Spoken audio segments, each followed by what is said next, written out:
Hello Hasbro fans, this is Fires with another Star Wars The Clone Wars action figure review.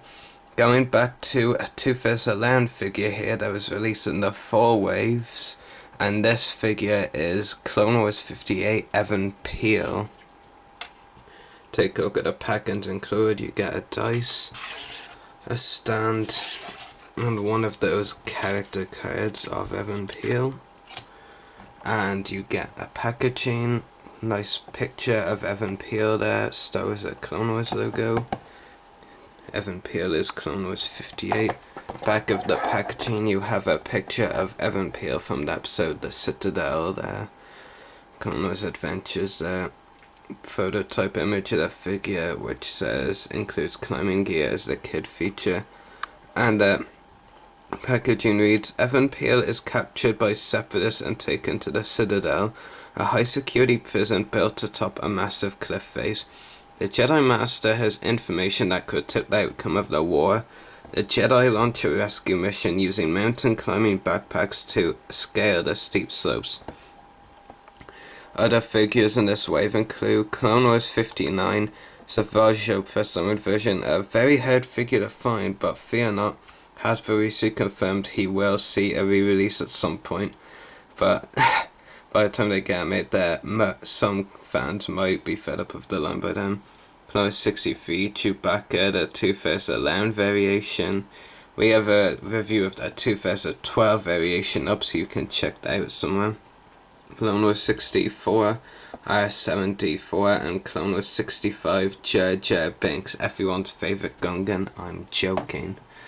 Anyway, go on to the accessories included with this figure. First, of course, you get that kid feature climbing gear backpack. Had it the wrong way up there. Has some nice details on it, like the Jedi symbol, but overall, I'm not at all impressed with this thing.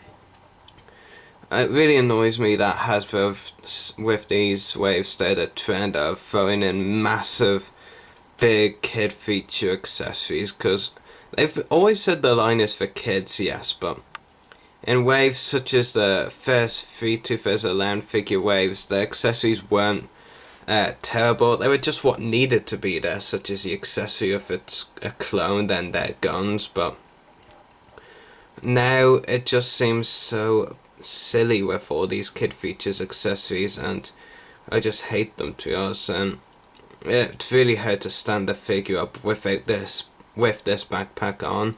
I actually tried to stand them up first before I did review of this on, but it didn't work, and yeah, I don't at all like this backpack. And just to let you know, this backpack will actually be included again in another figure, the Obi-Wan Kenobi Two-Face-a-12 release coming in several months, in a few months actually, probably.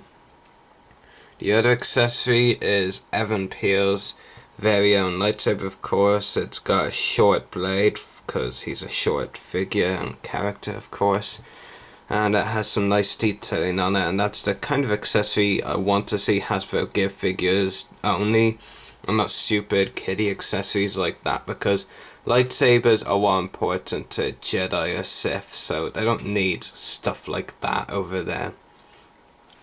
Anyway, enough ranting about the accessories, let's talk about the figure now. He has a lot of great detailing on him. I only have one complaint with the detailing. I'll just get the packaging back here again, actually, for a brief moment. Now, I'll put the figure here. Take a look at the figure compared to the packaging.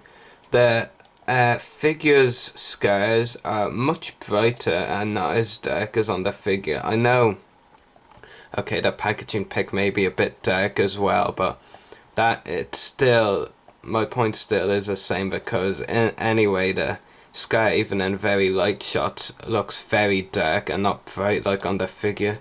It's not really a major flaw I have, but it is a flaw I do have. I do feel that the scars are painted on too brightly.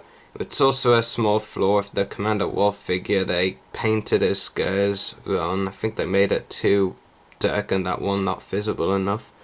Anyway, I do really like the face sculpt otherwise. They really captured his expressions well, which is very nice, I have to say, and very cool face sculpt. Always nice to see a new Jedi figure released in the line.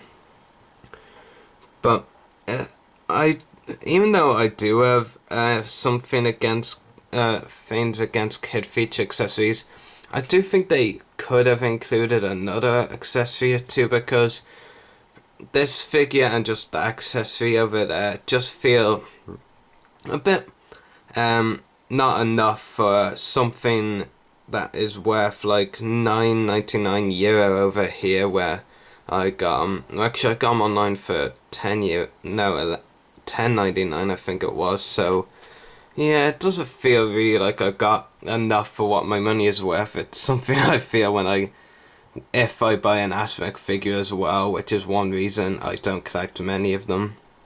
Anyway, go on to the articulation: head, shoulders, elbows, wrists, and knees. So for such a small figure, he actually has great amount of articulation, and he has absolutely no standing issues unless you've got that stupid backpack on him.